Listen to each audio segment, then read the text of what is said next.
Hey everybody, this is Brianna with Project 10, the Counterfactual Identity project. So for this project, I was originally going to do like an identity that was kind of like me, but with different characteristics and like a different personality. But instead, I chose to do my grandma. She died 11 years before I was born, but my middle name is her first name. That's how my mom remembered her. So I've always kind of been curious about her, but never really known that much about her. So this project definitely gave me an opportunity to find out more about her through my mom. I kind of wish I had more time because then I could have asked my aunt and my great aunt about her. But my aunt lives in Idaho, my great aunt lives in Palm Springs, and they're both kind of busy, so I didn't have a chance to call them and ask them. But I found out a lot from my mom about her, which is really cool. So to make my grandma seem real, I made her an email, a Facebook, and a blog. So for the blog, I made it seem like my grandma was really close to me, and that she was making the blog because I asked her to, because I wanted her to write down her memories before she died so that future generations could see them. Because my grandma on my dad's side wrote down her memories, but my grandma on my mom's side never did.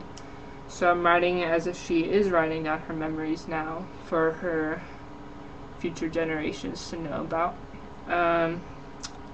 So some of the stories on the blog I actually had to make up because my mom didn't know all the details, but based on my grandma's personality and like what she would have been feeling in that kind of situation, I kind of made it as accurate as possible, or as accurate as I think it was. Who knows, that could have actually happened when I wrote in the blog. But one of the stories I made up was how my grandma met my grandpa.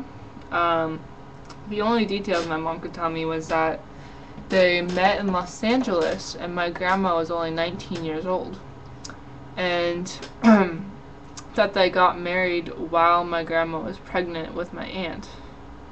So that's the only reason why they got married, was because she was pregnant.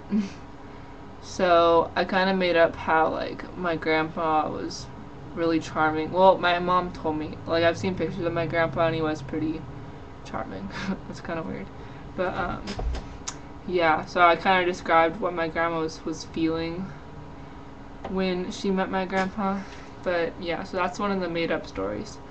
But most of the stories are true, but I'll let you decide for yourself which ones I've made up and which ones are actually true. Because that's the whole point of the project, after all. You don't know what's fake and what's real. So I did not make my grandma a Second Life account because kind of 81-year-old woman is going to make a Second Life. That's kind of creepy.